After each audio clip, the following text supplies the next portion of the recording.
Sicilia spaccata a metà, abboccò un viadotto di la Palermo-Catania. Milano, stragi allo Palazzo di Giustizia, ammazzati 3 cristiani. Italia condannata dalla Corte Europea per i fatti dell'U-G8 di Genova del 2001. Sport, pallacanestro, l'Orlandina arresta in Serie A. Benedica a tutti. Vediamo insieme a cosa succede nelle ultime 2 settimane. L'11 aprile, un peluno dello viadotto Mera di l'autostrada Palermo-Catania, trascindato a Tremonzeddi, abboccò a causa della vecchia frana.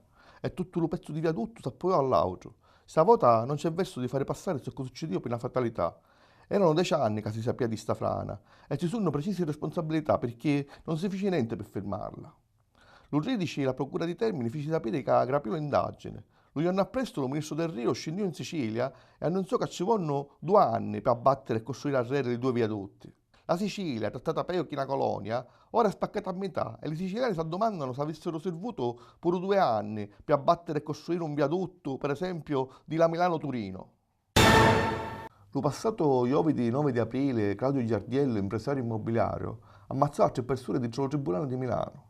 Giardiello riuscì a trasferire con la pistola dentro il Palazzo di Giustizia e sparò 13 corpi, ammazzando prima un avvocato e un altro imputato proprio durante un'udienza di un processo un epuruido imputato per bancarotta. E dopo viene a trovarlo sino alla sostanza allo giudice Fernando Ciampi. Dunque riuscì a scappare con una moto, ma i carabinieri l'acchiapparono presto. Dopo l'arresto disse che lo fece per vendetta, che i soci e i giudici l'avevano rovinato. Ogni giorno purtroppo sono sempre più assai le cristiane disperate per motivi economici che si ammazzano a chi, che giustamente o non giustamente, pensano che sono le responsabili di loro guai. Lo passato 8 di aprile la Corte Europea dei diritti dell'uomo dichiarò che quello che aveva succeduto 15 anni in arreare la notte del 21 di giugno del 2001 alla scuola Diaz di Genova durante il disordine per l'U-G8 stava a qualificare come tortura. La Corte di Strasburgo condannò doppiamente l'Italia, sia per la tortura che si fece da notte, sia per chi non aveva una legge per punire questo tipo di crimine.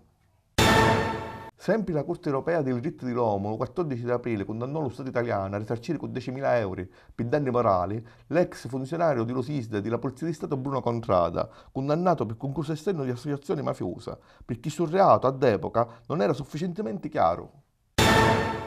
Il 15 aprile, la manifestatrice del movimento Blocciopai interrompeva la conferenza stampa del presidente della BCE Mario Draghi, acchiarando un capo alla tavola ogni stava parlando, tirandoci coriandoli e gridando basta la dittatura della BCE. And ECB dictatorship! And ECB dictatorship! And ECB dictatorship!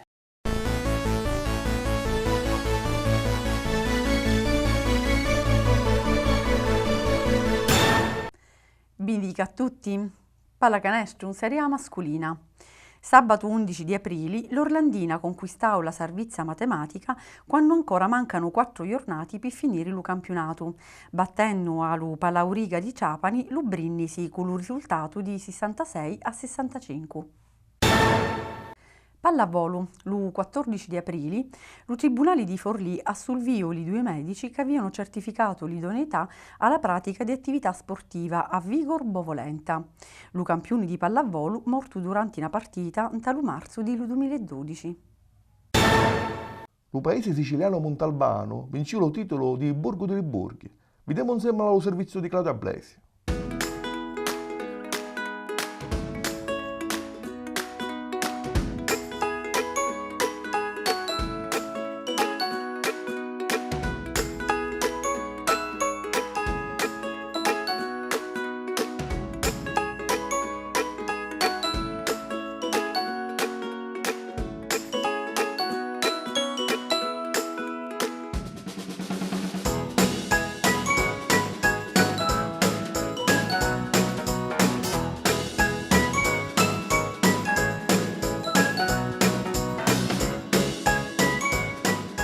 Magari stanno il titolo di Luburgo più bello d'Italia io a un comune siciliano, Montalbano, nella provincia di Messina. Il titolo di Luburgo di Liburghi 2015 si assegnò durante la festa di Pasqua nella trasmissione alle falde del Kilimangiaro e vitte al secondo posto il comune campano Montivirdi, mentre il terzo posto si lo pigliò la Sardegna con l'uso Castelsardo. 40 in tutto i comuni in gara, a diventati vinti attraverso l'eliminazione diretta di televoto. Montalbano, lo Tibet di Sicilia, perché situato in tala pianura di montagna a 907 metri di altezza, godi di una vista meravigliosa. Cu a nord lo Mar Tirreno con l'isola Eoli, a sud lo maestoso vulcano di Lumuncibeddu, a montagna per i siciliani, e con lo sfondo di megaliti di Largimusco. Oi riserva naturali. A est l'approssimarisi di lo stretto di Messina, a ovest Capo Calavà, in tala costa vicino a Gioiosa, che in funno ci fa lu. In tali monumenti, lo più caratteristico è lo castello medievale di Federico II. Diversi sono le tradizioni di lu paesi, come la festa di lu Tortuni, Pani Frittu, l'11 di agosto e la festa patronale di la Madonna di la Divina Provvidenza, lo 24 di agosto. Ricordiamo che lo titolo di Burgo di Liburghi 2014 aveva aiuto allo comune di Gangi in tala provincia di Palermo.